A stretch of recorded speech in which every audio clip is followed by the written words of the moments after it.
ഷാർജയില് വാഹനങ്ങൾ കണ്ടുകെട്ടുന്ന സംഭവമില്ലേ, ഇമ്പൗണ്ടിങ്ങുമായി ബന്ധപ്പെട്ട് ഒരു പ്രധാനപ്പെട്ട മാറ്റം വന്നിട്ടുണ്ട്. ഷാർജ എക്സിക്യൂട്ടീവ് കൗൺസിലിന്റെ പുതിയ തീരുമാനം അനുസരിച്ച് നമ്മുടെ ഈ ട്രാഫിക് ക്രിമിനൽ ആക്സിഡൻസുമായി ബന്ധപ്പെട്ട് നമ്മുടെ വാഹനം സീസ് ചെയ്യപ്പെട്ടാൽ, ഇമ്പൗണ്ട് ചെയ്യപ്പെട്ടാൽ 3 മാസത്തിനുള്ളിൽ നമുക്കത് റിലീസ് ചെയ്യാൻ പറ്റണം എന്നുള്ള ഒരു കാര്യമാണ്.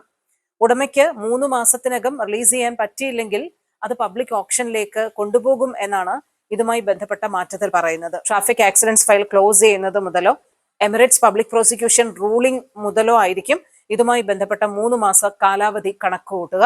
എന്തായാലും 3 മാസത്തിനകം നമുക്ക് വാഹനം റിലീസ് ചെയ്യാൻ പറ്റിയില്ലെങ്കിൽ അത് പബ്ലിക് ഓപ്ഷനിലേക്ക് പോകും എന്നാണ് അധികൃതർ വ്യക്തമാക്കിയിരിക്കുന്നത്.